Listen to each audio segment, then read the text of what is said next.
What's going on, ladies and gentlemen? My name is Kevin Jackwitz. This is the Kaged Review, and this is a review for WWE SmackDown Live for March 12th, 2019. And I've been saying for the last couple of shows that it's been a mixed bag. And I think it's especially true here. I find it really funny how Vince, Stephanie, Shane McMahon, Triple H all came out a few weeks ago.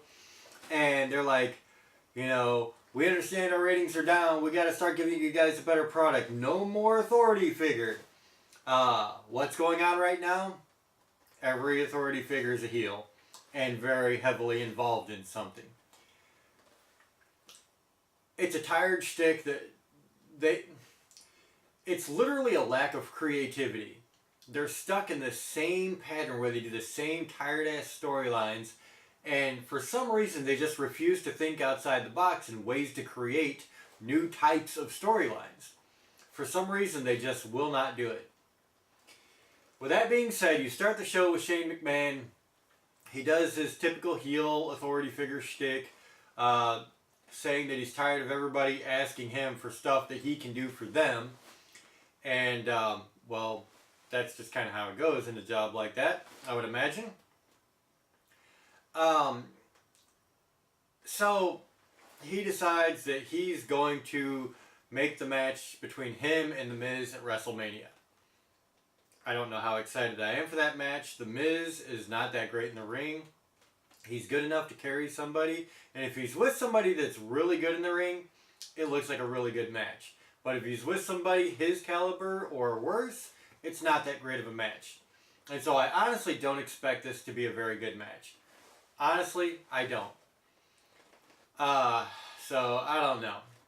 Ricochet, Aleister Black, and Jeff and Matt Hardy team up then to take on the Bar, Cesaro and Sheamus versus, with Rusev and Shinsuke Nakamura. And this match had some cool spots to it. But I'll be honest, for a match of this caliber with all these guys in it, you would think that they would start out hot and heavy and keep it going for a while with the back and forth. And they didn't do that. They had a very, very, very brief moment where, you know, the faces are just doing these crazy moves. It lasted very, very short time in this match, though. It very quickly went to Jeff Hardy getting mauled by the four heels. It really slowed the pace down. It really took away from the match. They had a couple of cool spots toward the end. They had a commercial break, and when they came back, the pace kind of quickened again, and it looked like the faces might start doing something. It all got thrown out, though. Double disqualification because the New Day came out and took care of all four tag teams. And all that did, in my opinion, was make all four other tag teams look weak because they got taken out by three guys. Just not a good way to do it, honestly, in my opinion. So they spend time working over Cesaro and Rusev and Shinsuke mainly. Ricochet and Aleister Black spend most of the time on the ring outside. The Hardys too. But it was just a waste of space, honestly. The Usos, they cut a promo right after. They're talking about the New Day, taking what they want, and then they're basically addressing every other tag team that's there and, you know, saying step up. Then you get a Randy Orton AJ Styles promo, which was a pretty good promo. Randy Orton, you know, talking about all the time he's been there while AJ was never there, and he's calling it the house that AJ Styles built. AJ comes out, cuts some pretty good burns on Randy Orton. They trade barbs for a while, and then AJ, you know, says, let's have the match at WrestleMania. Randy Orton just looks at him, looks at WrestleMania sign, walks out. Then you get Sonya Deville with Mandy Rose versus Asuka. Better match than Mandy Rose versus Asuka. I actually like this pairing quite a bit. I would love to see what they can do if given a spot to really work at each other. I do like Sonya Deville in the ring. She's got a really good, convincing style. And I think that's really what, to me, relays the match as good or bad as, you know, are you convinced that this... And she looks legit. Asuka does take the win, and it came because Mandy Rose, she was knocked down by Asuka. Sonya Deville's on the apron. Mandy Rose pulls the apron, trips up Sonya Deville. And then those two are kind of, at each other. So Asuka wins, that's good. You get an Iconics promo after that. It was horrible. I'm sorry, until they lose that shtick and start talking like normal people, I'm never going to like them. I've always said that cheap annoyance is not heel heat. It's just not. So then you get Becky Lynch and Charlotte Flair do a promo. As you can see, this is a night of promos more than wrestling. Like, way more than wrestling.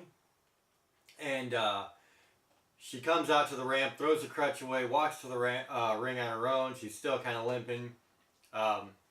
Obviously, her leg's not hurt at all. But starts cutting the promo that she baited Ronda Rousey into hitting her and getting her into the match. Made a couple of really good, funny barbs at Ronda Rousey.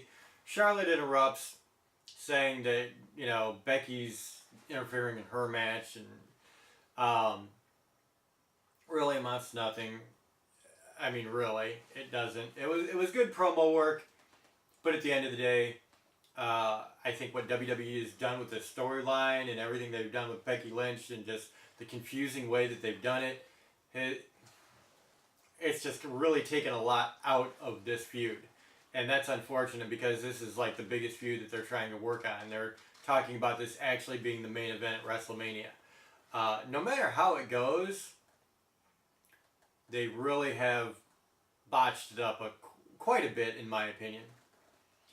Then you get Rey Mysterio and R-Truth versus Samoa Joe and Andrade. And this is, what you would expect. It's a good match. A lot of good spots. I really like R-Truth, man, for, being in his 40s and being able to toss his body around in the ring like he still does is very amazing to me. Rey Mysterio, too, for that matter. But, yeah, I really like the match. I think it was very cool the way they ended it. They had Rey Mysterio kind of roll up and pin Samoa Joe. Samoa Joe's really pissed. He does Uranagi to R-Truth and to Andrade. So, he's just pissed off at this point. So, cool match. Like the ending. And then you get Daniel Bryan and Erick Rowan versus Kevin Owens and Mustafa Ali. I don't know. It was an okay match considering the people involved. They definitely had some good spots to it.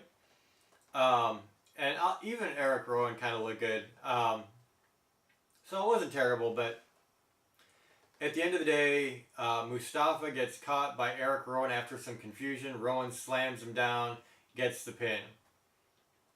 As Daniel Bryan and Erick Rowan are walking back up the ramp, Vince McMahon's music hits. He comes down. And then Vince McMahon is, cutting his promo. Starts to anyway. Gets cut off by the New Day. They give 1,000,001 reasons why Kofi Kingston deserves to be in the championship picture. And I'm going to be honest. Going back to what I said at the beginning, you've got this heel McMahon thing going on that has just been dead for 20 years. I'm sorry. It's over with. Pandering to the crowd and doing your stupid heel stick and then having the heel authority bit. It's all been played to death. I've been a fan of wrestling since I was like in grade school. And they have done the exact same shticks the entire time. And at some point it does just get old. Like they have to think creatively. They have a whole creative team now instead of just a few guys. Get creative. Unfortunately, they don't, and it gets old, and that's where we're at. So McMahon says that Kofi has to run another gauntlet match next week, and that gauntlet match is Randy Orton, Samoa Joe, Cesaro, Sheamus, Erick Rowan. I don't know if there was anybody else. So it's just a stupid thing where they've got the cards stacked against Kofi. I don't care. Like, at this point, the three biggest feuds that you have in WWE right now, heading into WrestleMania, I really have lost interest in because of the storylines. And that's just where I'm at. People may disagree, and that's fine. Everybody has their opinions. Mine is they're using too many stale-ass shticks, and it's not helping them at all with their storylines. Vince McMahon, I don't know, like I said once or twice in some of my reviews, I'm hoping, and I'm really hoping, that they're doing a bit where, like, he's just lost his touch and they pass the torch. I don't know if he'll do that or not, but I'm really hoping that that's what they're doing because they need fresh blood. They just do. WWE, like, there is a reason their ratings have been hurting bad all year. This is the biggest time in wrestling. The road to WrestleMania. We're past Fastlane now. The next pay-per-view is WrestleMania. And I don't think their viewership is that much better than it was. I don't know. I'll have to check on that. But I know it hasn't been doing good. And that says a lot. So, ladies and gentlemen, this show in particular, I did like some of the stuff they did. I did not like a lot of stuff they did. I think they did too much promo work. Like, I think you had 4 matches. You had 4 matches. One of them was short and a throwaway. And, well, honestly, there was another kind of short one in there, too. So, I'm going to give it a midway, I guess. And that, I don't know. I wasn't a big fan. So, I'm going to give it a 5 out of 10. I feel like they really need to work on their shows, especially right now. And that's just where I'm at. So, I know everybody has their opinions. That's mine. So, let me know what you think in the comments below. Share your opinion with me. If you enjoyed this, hit the like button, subscribe, and share. My name is Kevin Jacklitz. Kaged Nation out.